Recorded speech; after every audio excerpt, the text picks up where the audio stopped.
I woke up one morning to the sound of heavy machinery, and when I looked outside, my heart stopped. The entire yard around my home dug up, a massive trench like a moat separating me from the rest of the world. The HOA said it was for safety, but the truth, it was a message, a warning to stay quiet. I thought this community was supposed to protect its residents, not trap them. But when I found what my hidden cameras recorded that night, I knew the real battle had just begun. If you love real-life neighborhood mysteries and stories of revenge against abuse of power, hit subscribe and turn on the bell, because this story is one you... When I first moved into Maplewood Estates, it felt like a dream come true. A peaceful neighborhood, manicured lawns, and friendly faces waving from their driveways. It was everything I'd ever wanted after years of apartment living. My little blue house sat at the edge of the cul-de-sac, surrounded by tall oaks and quiet streets, where kids rode their bikes until sunset. I finally felt like I belonged somewhere safe, somewhere stable. The first few weeks were perfect. I spent my mornings tending to the garden and my evenings sitting on the porch, watching the sun fade behind the trees. The neighbors were polite, though a little too curious. There was always someone watching, someone who noticed how long my trash bins stayed out or how I trimmed my hedges, but I brushed it off. Every community has its quirks, right? Then came the first letter. A crisp white envelope from the HOA tucked neatly into my mailbox. Inside was a formal notice, a friendly reminder that my fence color didn't match the neighborhood's approved palette. I laughed it off at first, thinking it was some harmless mix-up. But a week later, another notice arrived, this time about the length of my grass, then another about the size of my garden shed. It started to feel less like community management and more like surveillance. The tone of the letters grew sharper, the fines steeper. I noticed unfamiliar cars parked near my property, people slowing down to take photos. And somewhere deep down, a quiet unease began to grow, like I was being watched, not just as a homeowner, but as a problem. Still, I tried to keep the peace. I followed the rules, painted the fence, trimmed the lawn, and smiled at every board member I passed. But no matter how much I complied, it was never enough. The HOA always found something new, something smaller, something pettier. Then, one night, I overheard two neighbors whispering near the end of my driveway. I couldn't catch every word, but I heard enough to send a chill down my spine. "They're planning something bigger this time," one of them said. That's when I realized this wasn't just about paint or grass or sheds anymore. Something much darker was brewing behind those neatly painted fences. And soon, I'd find out exactly how far the HOA was willing to go to make me fall in line.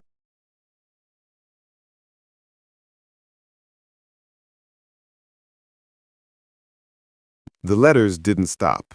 They came like clockwork, one every week, each written in the same cold corporate tone that somehow managed to sound both polite and threatening.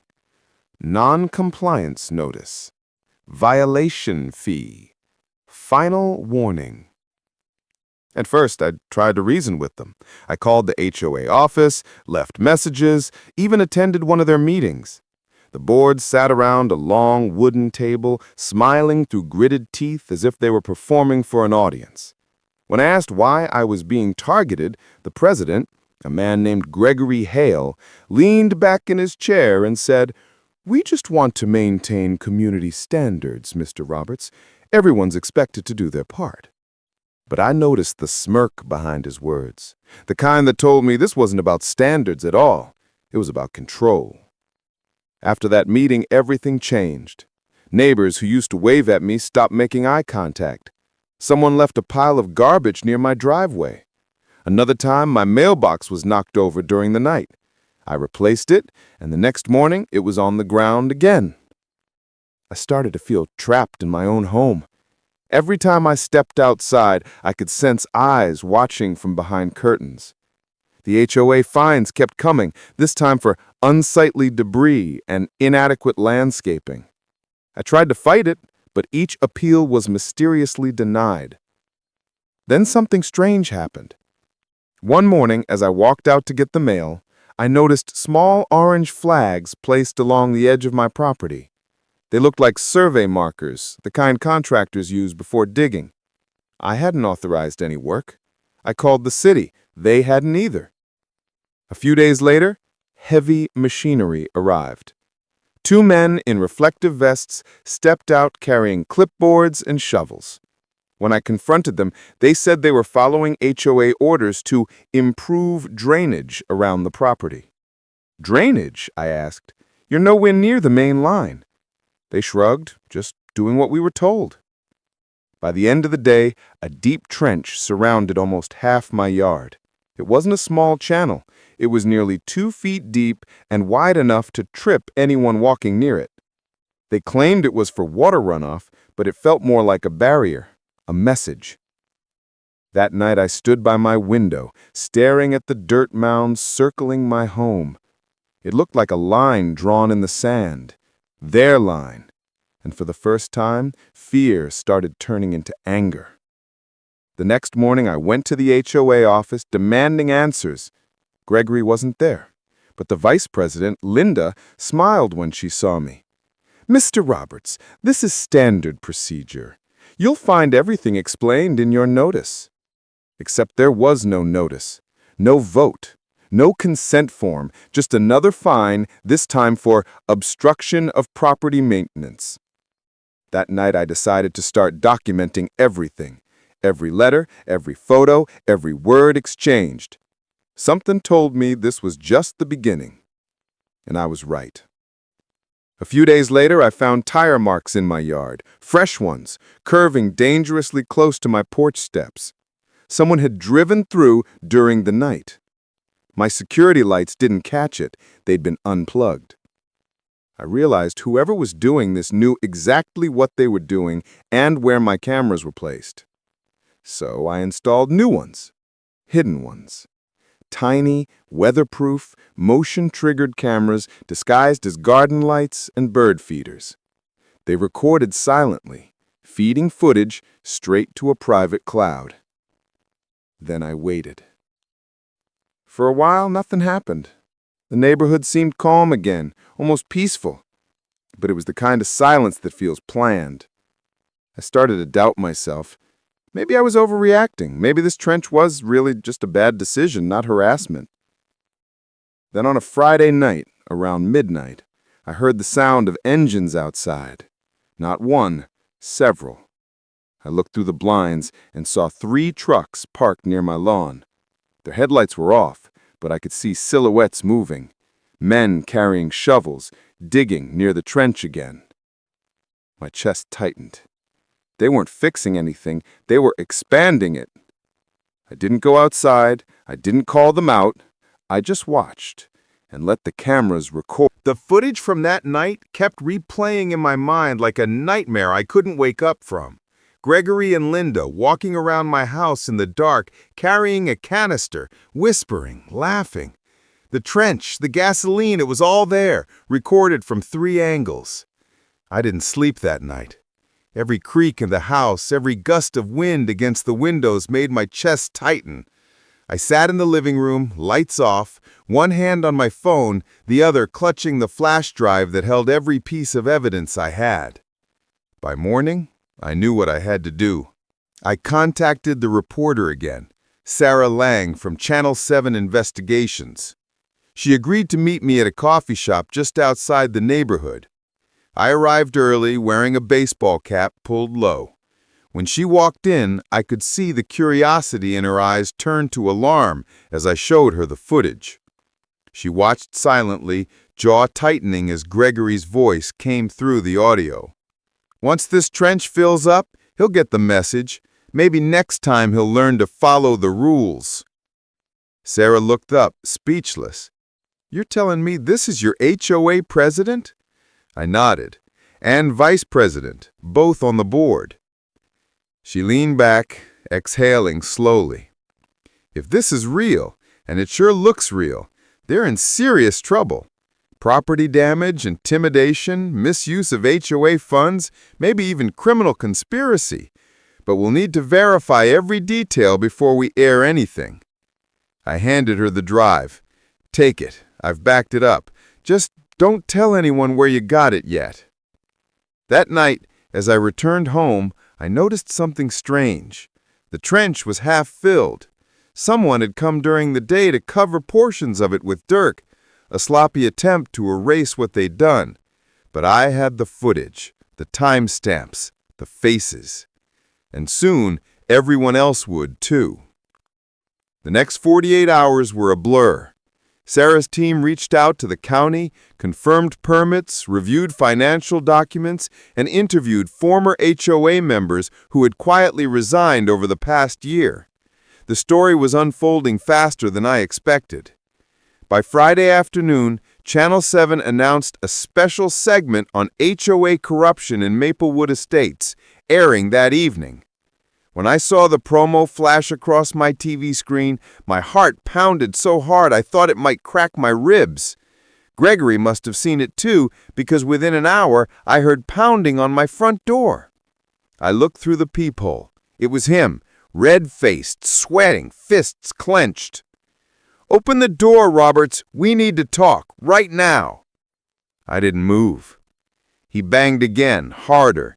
"You think you can humiliate me? You think you can slander this board? You have no idea what you've done." I stepped closer to the door, voice calm but shaking inside. "I didn't do anything, Gregory. I just told the truth." There was a pause. Then, quieter, he said, "You'll regret this." And with that, he stormed off. I watched him leave through the window. His car peeled down the street, tires screeching. I should have been terrified, but instead, I felt something different, a strange, heavy calm, like the moment before a storm breaks. At 8 p.m. sharp, the segment aired. Sarah's voice narrated over clips of my neighborhood, the trench, the letters, the board's fake drainage plan. Then came the footage, the hidden camera recordings of Gregory and Linda laughing as they circled my home, the audio of their threats, the documents showing Gregory's company being paid tens of thousands of dollars in maintenance fees. It was all there, broadcast to the entire city. The HOA's phone lines lit up. My phone did too. Neighbors were calling, texting, some apologizing, some in disbelief. "We had no idea," one message read. "We thought you were exaggerating." But not everyone was. The days that followed felt like waking up from a long, exhausting nightmare. Except I was still standing in the wreckage, unsure what peace was supposed to feel like anymore. Gregory was behind bars, Linda had vanished from public view, and the rest of the HOA board scattered like a flock of startled birds. But the silence that followed wasn't comforting. It was heavy. The kind of silence that comes after a storm when the air still smells like lightning and you're not sure if it's really over. For weeks I kept my cameras running, my lights on, and my guard up. Every sound at night made my heart skip. I'd been humiliated, threatened, and nearly broken, and though I'd won, it didn't feel like victory yet. Then one morning, I stepped outside and saw something that made me stop in my tracks. The trench, the ugly scar that had wrapped around my property like a wound, was being filled. Not by workers hired by the HOA, but by my neighbors. People I hadn't spoken to in months, the same ones who had avoided eye contact or whispered behind curtains, were now out there with shovels, gloves, and wheelbarrows. Mrs. Henshin from across the street looked up, gave me a timid smile, and said, "You've been through enough. We figured we'd help put this right." I didn't know what to say. For a long moment I just stood there watching them, tired, embarrassed, but moved. Maybe they finally realized what had been happening all along. Maybe they felt guilty for staying silent. Whatever the reason, it was the first time I'd felt like part of a community again. Over the next few days, word spread that the county had launched a full investigation into Maplewood Estates' HOA finances. The findings were worse than anyone imagined. Missing funds, fake invoices, personal expenses charged to the association's account. Gregory and Linda had been siphoning money for years under the guise of property improvements. My trench was just the latest excuse. When the report became public, the HOA charter was officially suspended. The community entered a temporary receivership, and a new board election was scheduled under county supervision. This time, no secret meetings, no backroom deals, everything was recorded and open to residents. And that's when the shift began. Neighbors who had once stayed quiet started speaking out about their own experiences. Fines for trivial things like mailbox heights, garbage cans, or non-compliant flower colors. Threats about foreclosures for missing dues by a single day. Some broke down in tears as they admitted they'd paid thousands just to avoid conflict. It was like a curtain being pulled back, revealing how much fear had kept everyone in line. During one of the public forums, an older man stood up and said, "We let people like Gregory control us because we thought we had no choice. But this isn't a neighborhood, it's our home, and no one should be afraid in their own home." His words hit everyone hard. For the first time, the residents didn't look like strangers anymore. They looked united. When the elections came, I didn't plan on running for anything. I just wanted peace. But several neighbors insisted I should. "You stood up when no one else would. We trust you." Reluctantly, I agreed to serve on the new HOA committee, not as president, but as a compliance advisor. My role was simple, to make sure no one else ever went through what I did. And that's where the healing began.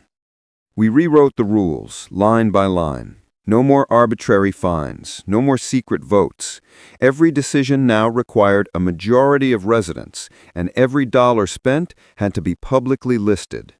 We even set up an anonymous reporting system for harassment or abuse of authority. Slowly, Maplewood Estates began to change. The same place that once felt like a cage started to feel like a community again. Kids played in the street without parents worrying about noise complaints. Neighbors shared tools instead of sending violation letters. And the fear, that quiet, suffocating fear, finally started to fade. But even as things improved, I couldn't forget what had happened. Some nights I'd still wake up thinking I heard shovels outside or voices whispering near the fence. Trauma has a way of echoing long after the noise stops. One evening, months after everything had settled, I received a letter in the mail. No return address. My hands trembled as I opened it, expecting another threat. But inside was just